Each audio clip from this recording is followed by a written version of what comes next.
Welcome to the Dead Late Night Show. I am your host and producer, Lana Epstein. Our mission is to motivate, educate, entertain, and speak the unspoken words of thousands. We've got lots for you to discuss. We want you to determine if it's true or false. Do you know the answer? We want you to be judge and jury. The Dead Late Night Show, hosted and produced by Lana Epstein.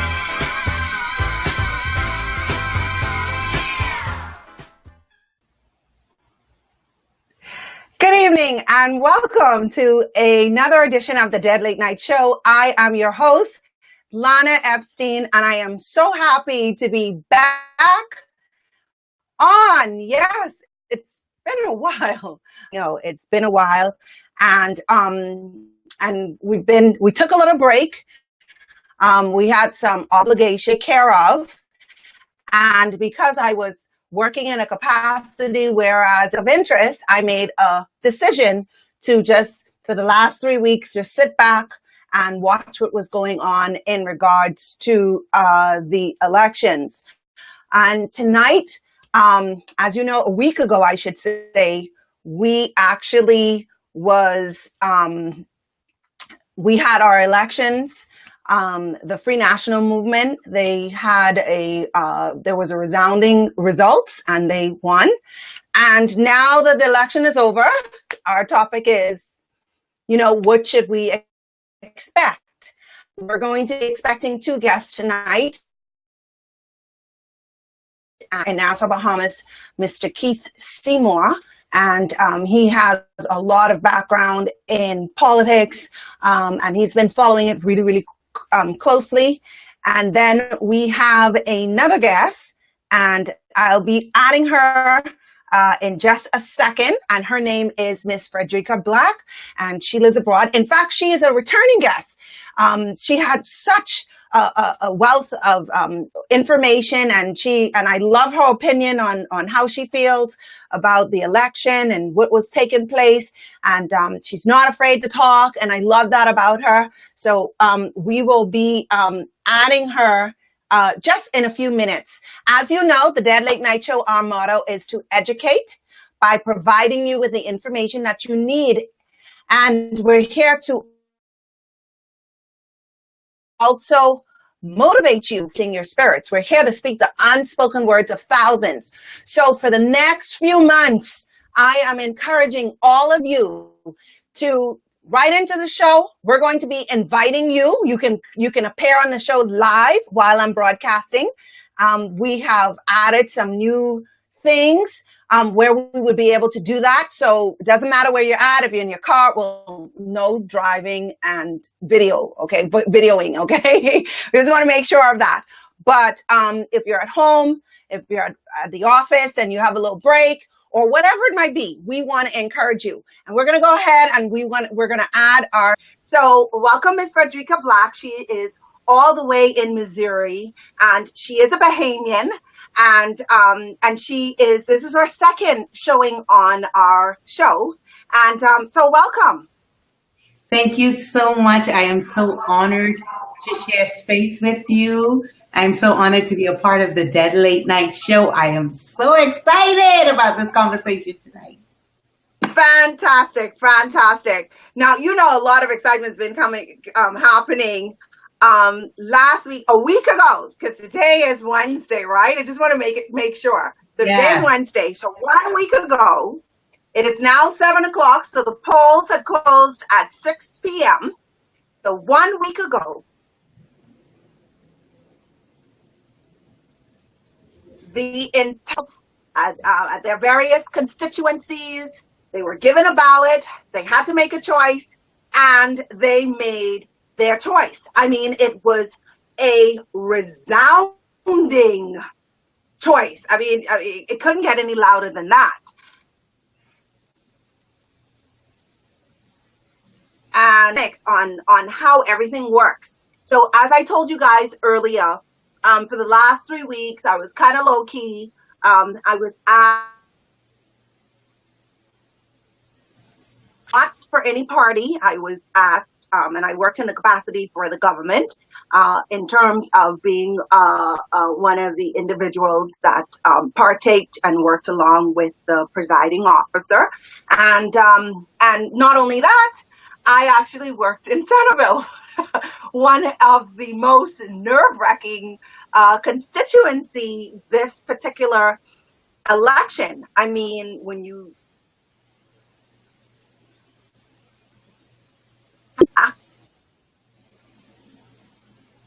actually, I mean, a lot of things took place.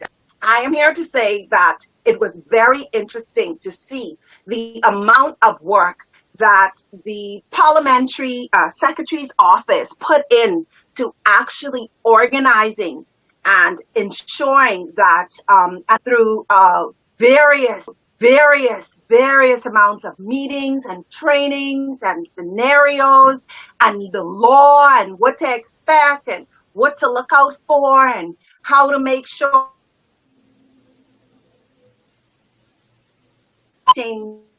easy process for voters, one, and two, to protect those votes that went into those ballot boxes. And it was really an astounding round of applause. I can't talk for that because I did not work the advance poll, but I can speak for last Wednesday. And the residing officers, they were on cue. The police officers, they were on cue. The returning officer thing, in my opinion, was done textbook. Had representatives from both parties, I should say only two parties in our room, and they were very respectful. They were very cooperative. They were not pushovers, so it wasn't as if, they're just sitting there and biting their nails. Really, really intense. Really, really. And like I said, I would love, I wouldn't trade that experience. It was a really great experience. And I'm happy that as a journalist, I got a chance to look from the inside out and see. So people out there, don't mind the noise in the market. I can't speak for everyone, but for the department itself, I can speak for the returning officers, the presiding, other persons that worked in the, and I can say these people were fully, that we had a fair and fair election. Frederica, I mean, I know that you you had a lot of excitement going on all the way from Missouri. So, thoughts? What's your thoughts? Well, my thoughts are that I'm really, really excited about the possibilities that the Bahamas has. I did not side with any particular party this time. I had advised people that were connected to me, family members, to look at the individuals in their constituency and choose the person that they felt were best suited to represent their constituency and the country as a whole. I know based on stories of corruption and mismanagement, it was going to be important that people decided for themselves who had integrity. So even though I had my own personal preferences on who I wanted to see win, I refrained from sharing. Even inside my home, I refrained from sharing with my children who I wanted, to lead. even though I did not have an opportunity this time to vote because I didn't register in time, so I wasn't able to come home and vote. And then I thought it not fair to not live in the country and just come home to vote. So I could have gotten back if I wanted to, but I didn't think it was a fair process. But I am thoroughly excited about the possibilities because the Bahamian people said loud and clear that they are ready for change. And when you look at the way that the seats, when the total seats were counted and the way they went, the Bahamian people overwhelmingly said, we will not tolerate complacency. We will not tolerate stories of corruption. We will not tolerate it from any government. And I personally believe that that was a message, not so much to the previous administration, but to the present administration to say to them, if you are not prepared to do what is in the best interest of the Bahamian people, we will uproot you. And on social media, I said it was a slaughterhouse. I believe that Bahamians are prepared to slaughter this government if they do not do what's in the best interest of the Bahamian people. And that's interesting that you're saying that, Frederick, that it was, do you think that the results was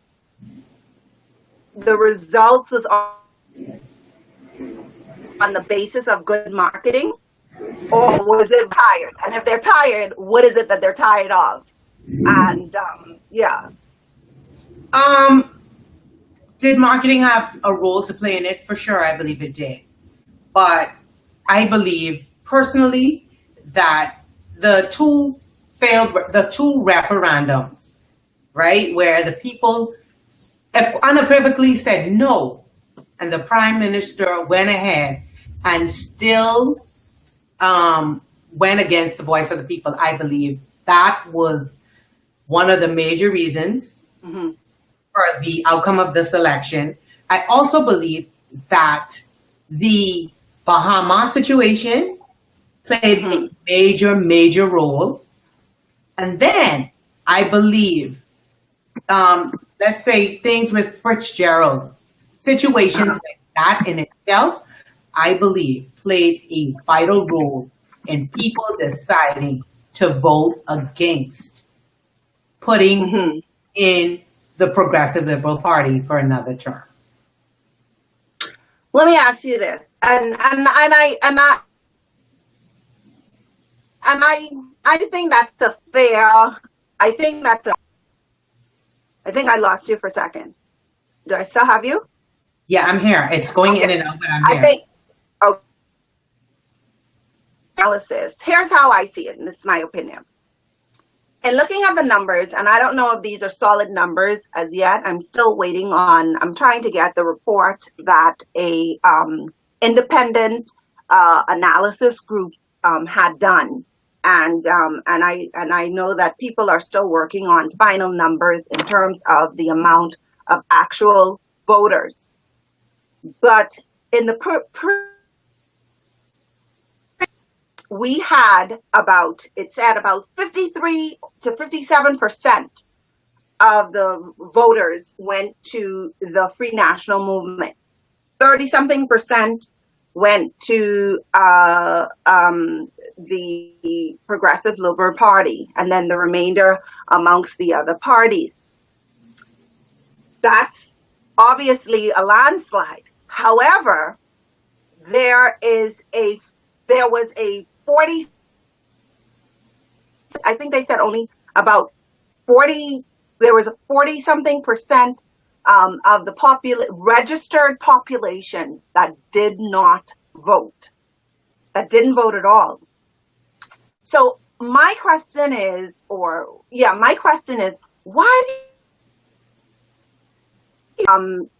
persons didn't turn out to vote? Because it seems as if we had a lie in the amount of voters. I agree with you, and I personally believe that came from the point of people not having confidence in the past administration, and then people not being sure about this present government. Because I'd be honest with you, I would be honest with you, I was very, very, very critical of almost all of the candidates when it came to those rallies, because I do not believe that many of the candidates brought on the political stage enough value. I was lost about what your plans are going to be moving forward. And that is from both the Progressive Liberal Party, the DNA, and the FNM administration. I had made contributions in the FNM platform, asking many, many times, what are your plans? I see that there's a manifesto, but we know that most Bahamians do not read. Verbalize what you're going to do. And Right. I agree that Dr. Minnis is not very articulate or a good orator. But when you're not an excellent orator, you find someone who can communicate the message of the party. And I believe that they failed to do that. They failed to execute that effectively. The next thing with the DNA, I believe that during the beginning of the election season, people had more faith in the DNA. They were a little bit more excited. I never seen in the 2017 election cycle a win from them, but I believe that they would have garnered more support Right. in the initial stages. But they lost momentum focusing on the FNM. They were not the current government. And I said to many DNA candidates, you're focusing on the wrong thing. Because for me, it was not about a party. It was about getting your message out. I wanted to hear the message because I had people in the Bahamas, lots of people that will call me that I had the opportunity to influence as to who may be the best choice. So I wanted to know, based on what they were sharing, what to say to these individuals that were relying on me, for my 5 cents. Right. Honestly, did not get anything of substance. Of substance. Well, I think the DNA started to lose a lot of its credibility a long time ago. I mean, from Loretta Butler Turner incident and the back and forth and whatnot. I think that it was almost as if, you're it seems as if they were busy trying to figure out what side of the poll they should be on, instead of or they focus on. It seems as if what they ended up doing is they ended up focusing on what FNM was doing and what this one was doing and that one was doing, and then they did lose their message. They lost their momentum. I saw this big sign about legalizing marijuana. I mean, come on, like, for real. Council is going to say, "Oh, yippee! Yes, we're going to support you in legalizing marijuana." Like, no, you know that. You got to come with things that are solid, with substance. You got to remember that. I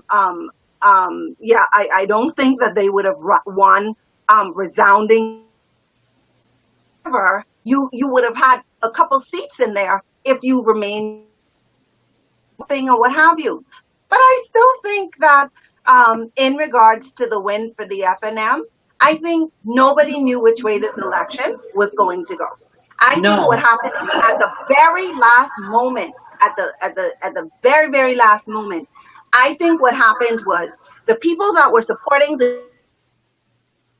these people, obviously they ain't ready yet. There's some time, they need some time. Stuff, they got to go back to ground zero, they got to fix this. And so you know what, on the day of election, I think they were like, PLP or FNM, you know what, I can do FNM because I don't want PLP. You know, I think that did it. And then those persons that were on the fence, remember, a couple days into a few days into the election, there was a lot of stuff floating around in social media.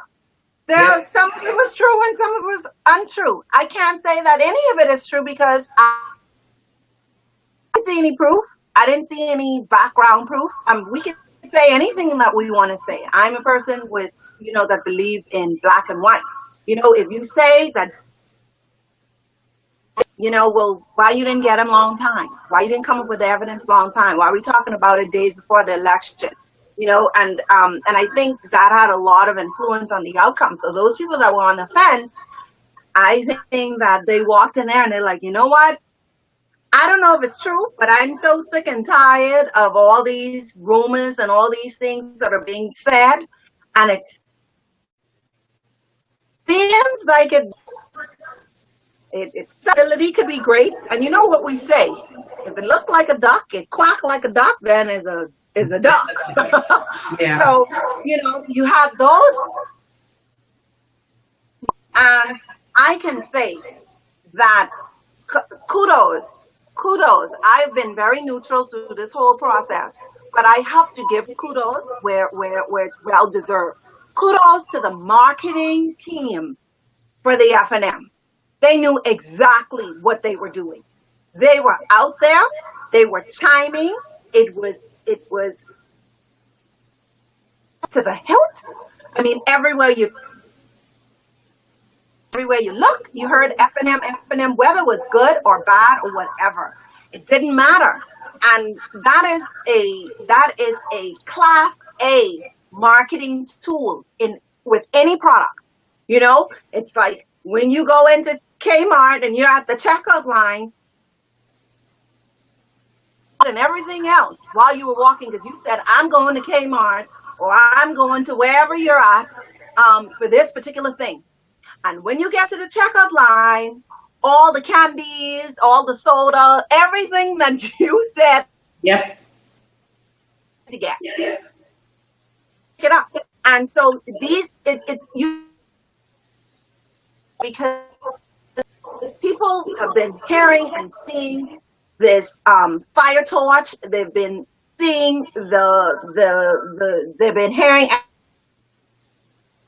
FNM, and so the result say that based on, if I had to look at the two individuals, the former Prime Minister Christie and the current Prime Minister, Dr. Hubert, the Honorable Dr. Hubert Minnis, for me personally, based on the scandals that had come out, and I'm not talking about things like the VAT and stuff, things about the cabinet. And if I had to weigh, if my decision had to be weighed on those internal scandals, I'd be honest with you. During the day that I went, if I was an undecided voter, I would have voted for Dr. Minnis. Why? And this is just me. Because that negative, the only thing that you heard people saying about him basically was that he was not a good orator, that he couldn't talk. Okay? There wasn't anything else if you had to weigh it compared to when it comes to character and morale, which I believe is still important to the Bahamian people. There wasn't anything demeaning who he was as a leader. The only thing that people were basically saying about him was that he was a poor orator. And so if I had to weigh being a poor orator against the scandal-ridden cabinet on the day and in that election booth, I would have voted for Dr. Minister J if I was on the fence and just choosing at the last minute. Because So let me ask you a question. What were some of the see? And this is another thing. What were the scandals? okay, for me, I will tell you what the whole email thing about Jerome Fitzgerald, that was big for me. What was the scandal about that? That's what I'm asking. Okay, it was where he had contacted the initial owner, the original owner of Bahamas, begging for contracts. Okay, which is definitely a breach of his cabinet position. Okay, so that was big. But see, when you read the email, did he ethically do something wrong? Yes. My thing with that email is, why was it just presented? See, it's nothing wrong with someone saying that you did something wrong. It's something wrong when someone says you did something wrong in order to benefit them in a particular situation, because it's almost like blackmail. It's almost like, I got this information and I'm going to use this at my advantage at the very moment. And my problem with all the information that was floating, not that the information was out there, not that I have no problem if somebody's doing something wrong, then they should be prosecuted. They should be punished for the wrong in which they did. However, if you are the one that's disseminating the information and you're trying to get in the same place that person is in, I have a problem with that. It's dirty politics. And I can agree with you. With you. But the fact of the matter is, how you and But he didn't break the law, just so you know. He didn't break the law. He didn't break the law, but he was unethical in his which is a breach to the cabinet position. So, it's either you're right. I mean, okay. The thing is, hey, for me, I would say, why is this information just coming out? But you have 9 out of 10 people that will not think that way. And so when I am saying now, I am saying, for me, he had already, this was not the first time that his name had come up in something that was unethical. Whether it was the last minute or not, for me, your name had already been called before, and I had a major problem with it. Yeah, answer your question. Years ago, when Minis was renting his business while he was in office, was that unethical? I thought it was. And the thing is, when that situation was there, nobody did anything. No, but the thing is, you had people who talked about it because that's how come we know about it. Okay? But the thing is, was there repercussions? No. The exact same thing that Perry Christie did not do any. There were no repercussions. There wasn't any. But you have to look at timing. And timing is everything. And whether we agree or disagree. Right. You could do something in a moment of crisis that affects the situation that would not even have any effect if you did it when the environment is stable. And that's with human nature. That's true. But my fear is this. Here's my fear. My fear is I know that, I read the papers today and I see, yes, they arrested the BIAC staff members, and they're starting all of their, convictions and all that. No, I shouldn't say convictions. They're starting to arrest people. And the members of parliament, they're not law enforcement. They're not the police. Have a department that deals with investigation. An investigation or appear to be guilty of a crime, especially in these kinds of situations in ministries. It's not like an overnight thing. It's not something that, in 2 days somebody put together and now I know that it seems as if you did something wrong. Well, I don't think the investigation that is based on what I saw, I don't know, but based on what I saw, it is not an investigation on the ministry itself. There was some circulation going around that just before the election, there was some stealing that was actually caught on camera.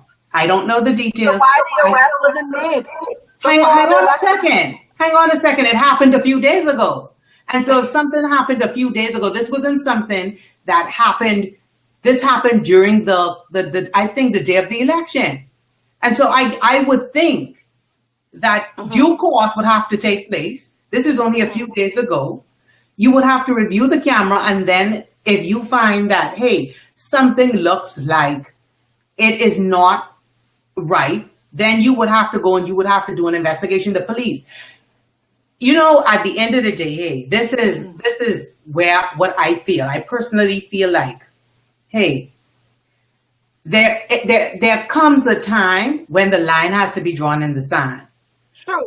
When some leader, I don't care which leader it is, where some leader will say, we are going to hold those people that have access to the people's purse accountable. Okay? And let the chips fall where they may. And I am talking about, I am expecting that from the Prime Minister right down to the civil servant. It's not your purse. Like that. Say it again? I agree with that. I like that. Despite it all, in fact, I want people to be held accountable. I want people to, I'm glad that is wasting time in terms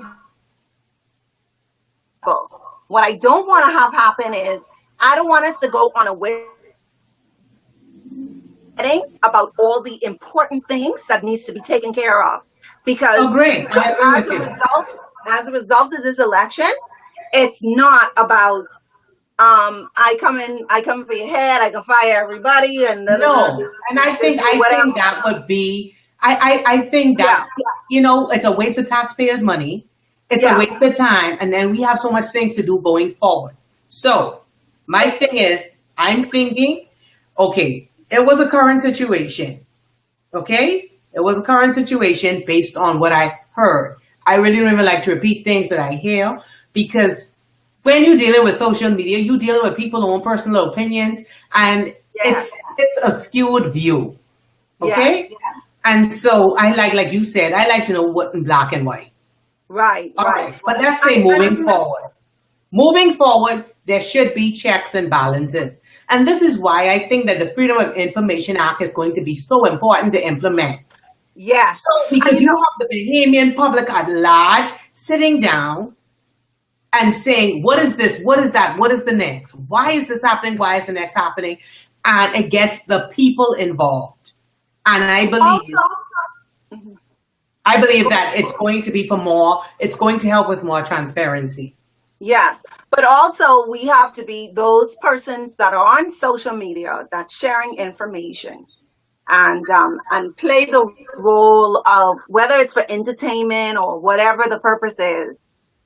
It is very important that we remain responsible. When you share information,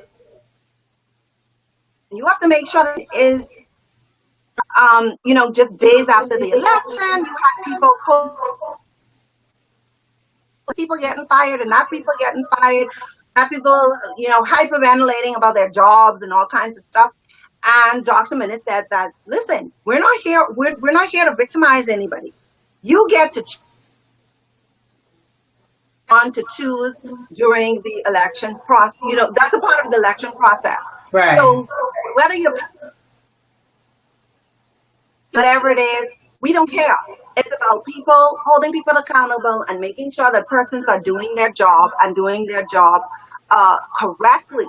Yes. And I think that so much has been focus has been a little off on who getting arrested and who losing their job and who mad and who ain't mad. A lot of it is hype, and like you said, we as individuals need to become responsible. Yeah. If I see information and I have there's no credibility to it, I cannot find a credible source. I should not try to to disseminate that information. The buck has to stop somewhere. Exactly. And I say, let it stop with me. I am not going to take part in it. If and so I'm very careful as to repeating things. Right. Don't you post more things on the principle? I don't post unless that's coming from BI email. They send me updated information, or this is coming from a credible source. I refuse to post anything that's in. I need to know that this is fact. I need to verify it. I need to know that this is actually the case. My take is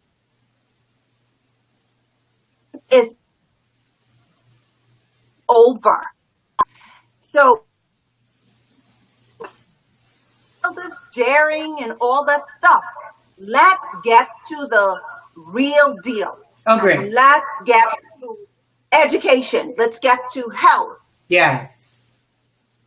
Financial industry. Let's get to what we're going to do in youth sports and culture. Yep. How we're going to monopolize America and other countries through our foreign affairs office. How we're going to put ourselves on the map and ensure that people know that we are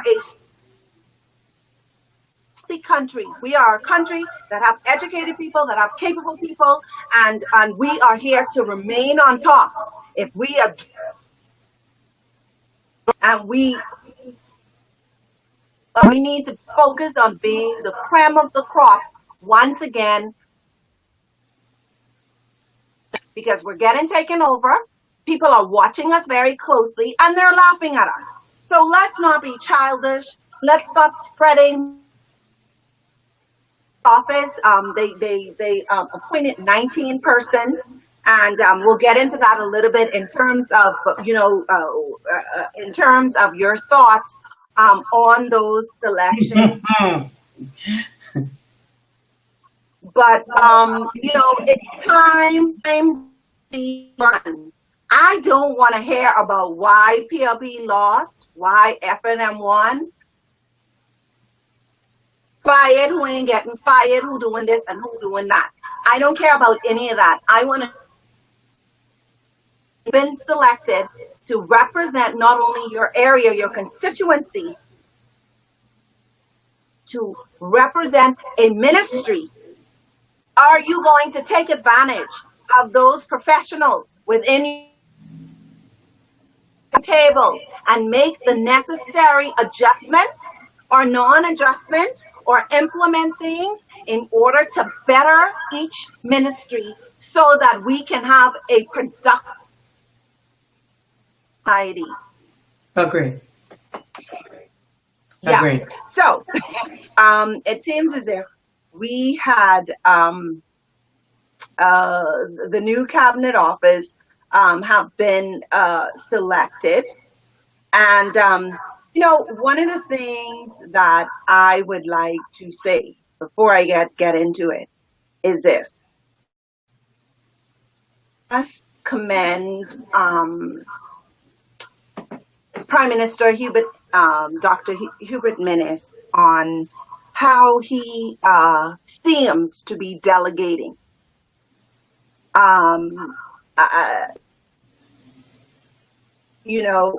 Delegate your leader, because you not only give persons an opportunity to actually show their talents, but you're actually able to oversee exactly what everybody is doing. Yeah. Because the buck starts and ends with you. Yeah.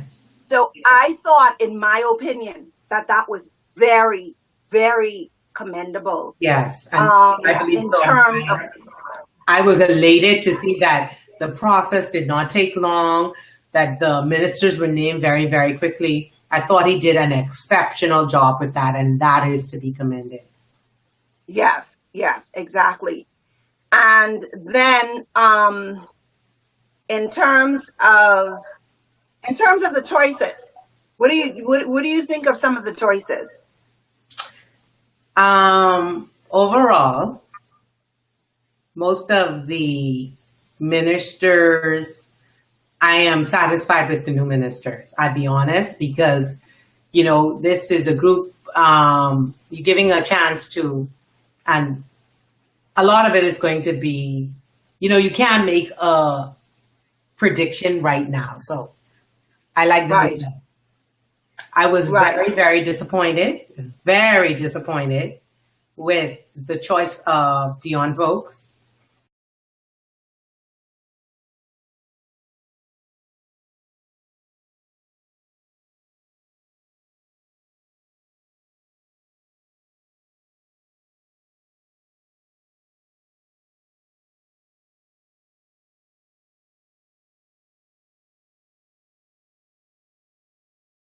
Can he do the job? I believe that he can, and maybe for the, based on what Dr. Minnis, see, the thing is, I'm not even going to say that because he brought him in.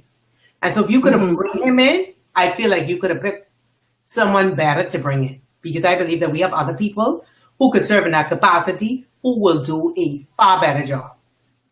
I am not as appalled as I am with Dion Vokes as I am with Carl Bethel. Okay. I'm okay with Kwesi Thompson being in the office of Minister of State, because then you don't have the full responsibility. It's from the office of the Prime Minister, so I'm okay with that. But the two that I am not very pleased with, and the one that I am mostly not pleased with, is Dion Vokes and Carl Bethel. Okay? I did tune into some radio talk shows in the past 2 days, and people were asking, what about the younger members of Parliament? Personally, I feel like they could have occupied one or two of them, rather than bringing in a Carl Bethel and a Dion Vokes. I feel like the Prime Minister could have utilized, one or two of them to be Minister of State in one of the departments.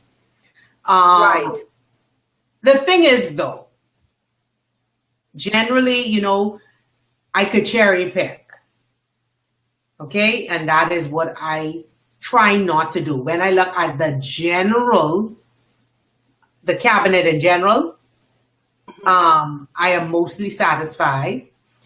There are some things that Dr. Minnis have done in the past few days that gives me hope. Okay? One, putting together the cabinet, executing that very, very quickly. Very impressed with that. I will tell you that he got excellent ratings in my book with that. Being able to do that have everyone installed in a day, I had a new level of respect for him, saying that he's going to persecute and prosecute persons who do not live up to the office. I was impressed with that. And the thing is, these things are to be seen. But the fact that he stated that, the permanent secretaries who know that, hey, people may not be doing the right thing, that they will be fired, I was impressed with that.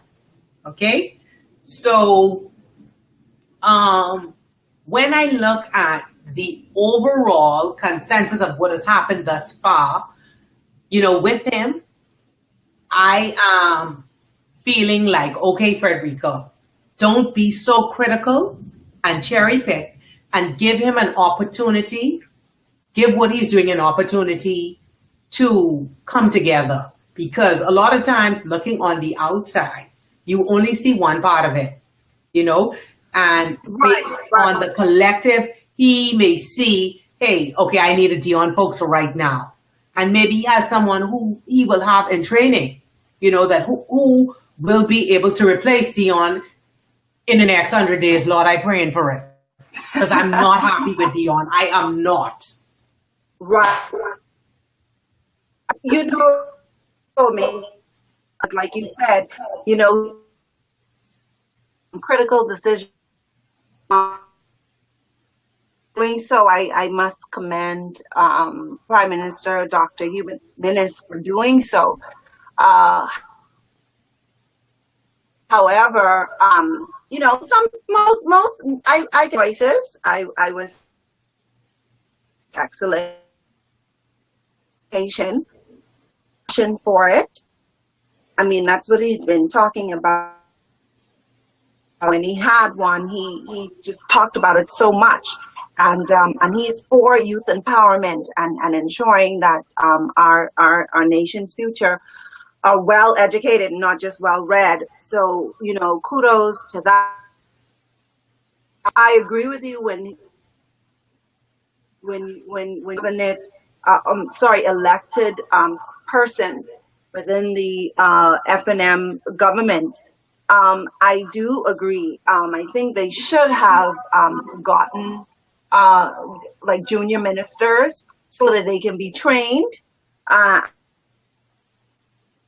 mean, they're already leaders, but to be trained in the necessary areas so that they can become seasoned, and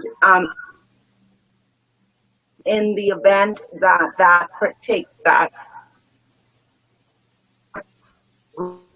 that is very, very important to do so. I am hoping he does a shot. Look at who he has in each ministry. Looking out, don't be afraid that he might feel would be a better place. So I do hope that he makes that decision to do so. Also,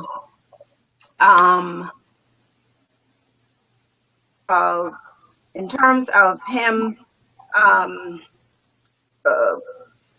choosing his, I think he's the minister of, Brent Simonet is the new minister of, is it finance? Financial services, I think it is. Financial services? Yeah, I think it is financial services. Yes. I don't know. We seem to foreign affairs or financial services.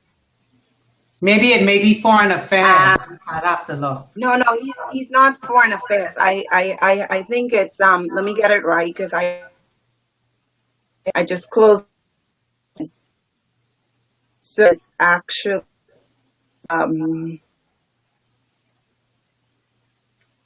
he is trade and industry and immigration. Okay. In my opinion, and for some people they might totally disagree, I really think that he should have been used like in a ministry of social services, Brian Simonet? so that he can get a real grasp on what persons in the Bahamas actually go through.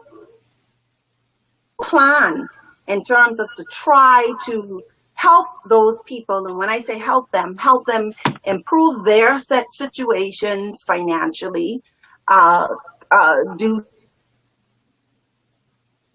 come up with some kind of training program, people budgetize properly, and not have to rely on the government for assistance.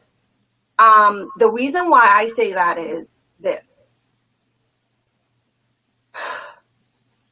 I just don't want people to be in any kind of situations where they are tempted. I'm just saying they are tempted to, or they have access to certain contracts, and they might be tempted to, give it to their friends or give it to people that they know. And I'm just, I just, they already have so much access to a lot of things, and I just think that it's important that we ensure that we kind of mix it up. Don't keep putting the same persons that are veterans, don't keep putting them in the same space.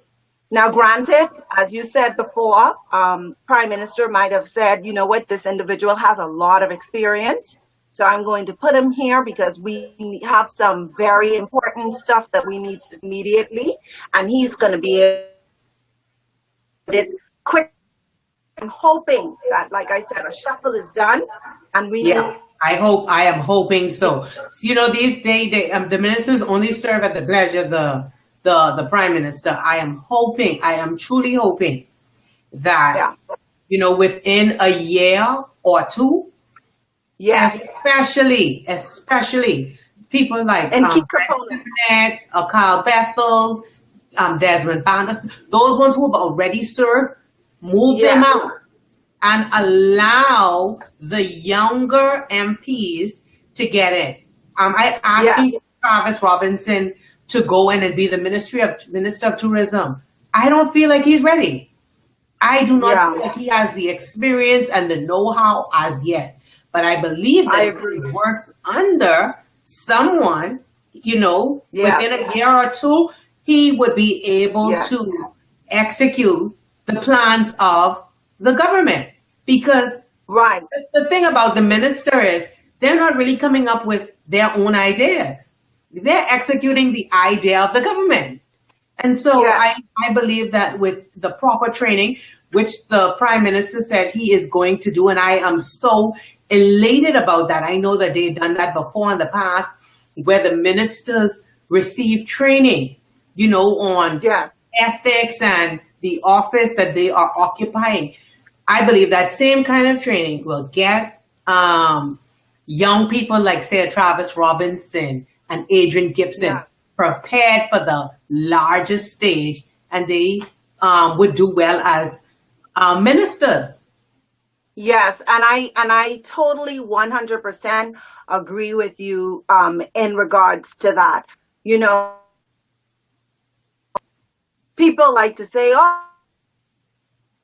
let the young old people go. I want to remind people that it is very important that some of the older people there, because they have wisdom. They have experience. Yes. You can't get so hyped up and just want to need everything, because you're young and you're new. A new way isn't always the best way. Agreed. But the tweaking of an old way can be very beneficial. Agreed. So with the two minds, with the old and the new coming together, the old mentoring the new, it will 1,000% create a strong government, strong environment, and I think it will be very, very, very productive. Like I said, congratulations to Prime Minister Dr. Hubert Minnis for his really fast selection of his cabinet ministers. And like I said, I'm about 90% happy with his choices. I hope that he does the shift later on, when everybody is trained and it's settled. But I don't think the people should give anybody any time to do anything. So this isn't about I'm new and I'm learning and we're trying to get adjusted.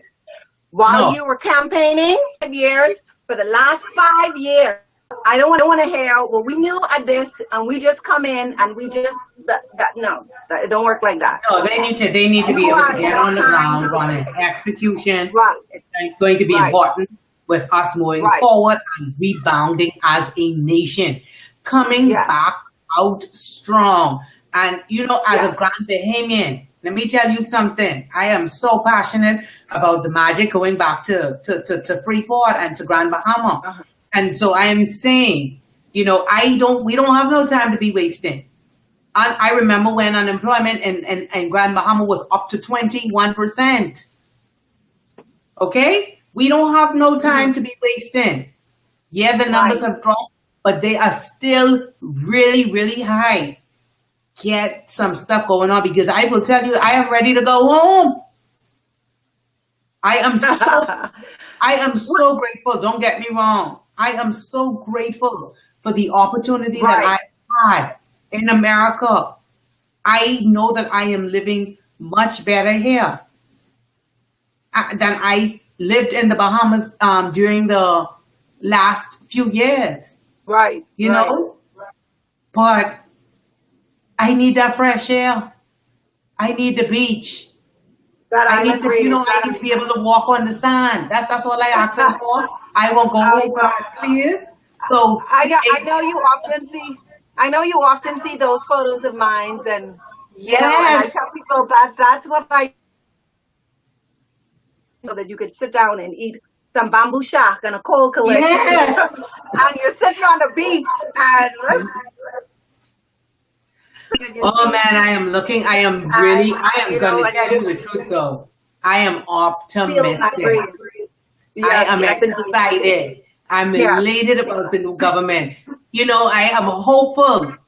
Okay. And I feel like, you know, I honestly in this mode where I feel like, hey, I am going to be able to go back home soon and be able to run a sustainable business and help to create the opportunities for other Bahamians. And that's all we asking our government for. I don't want you to give me no fish, please, because you may give me one grant and I want a mutton snapper. Provide the opportunities so that I'm able to seize the moment and create what it is that I wish to have in my life. And that's all we asking for as Bahamians. Create the opportunities, go out there and bring investors in. You know, make the climate one where investors want to come and want to do business. And Bahamians, I'm going to ask you for when these opportunities come, that you would take advantage of them, that you would start to work on yourself, work on your craft, and become all that you can be. So when the opportunities come, you're ready to execute and you can create the abundance that you desire in your life. Yes, that is an ending. Frederico, our show, we went a little bit over because we had difficulties of the show, but I thank my term guest, Miss Frederica Black, all the way. Thank you. Joining in today. She's always welcome to the show. Keith Seymour, he tried to get in, but unfortunately we had some difficulties. After the election, now it's time. I'm going to keep talking about the policies, and I'm going to be asking every week, so what's new? What are we doing next? How are we going to do this? How are we going to implement it? How is it going to work? So I'm keeping a close eye out what's going on. This isn't about I'm coming to get you. This is about motivated as a Bahamian.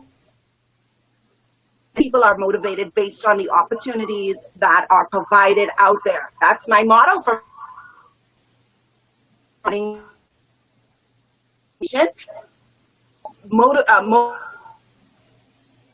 be and entertain by uplifting, understand each other better.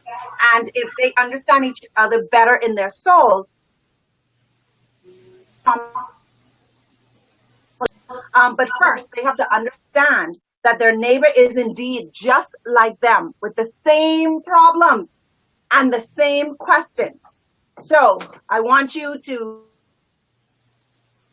check us out on the Dead Late Night Show. Click yes, that follow us. We're asking you to do so. We're going to have more exciting shows, and we're not going to remain. We want you to tune in and watch it. And good night. Good night. Thank you so much for having me.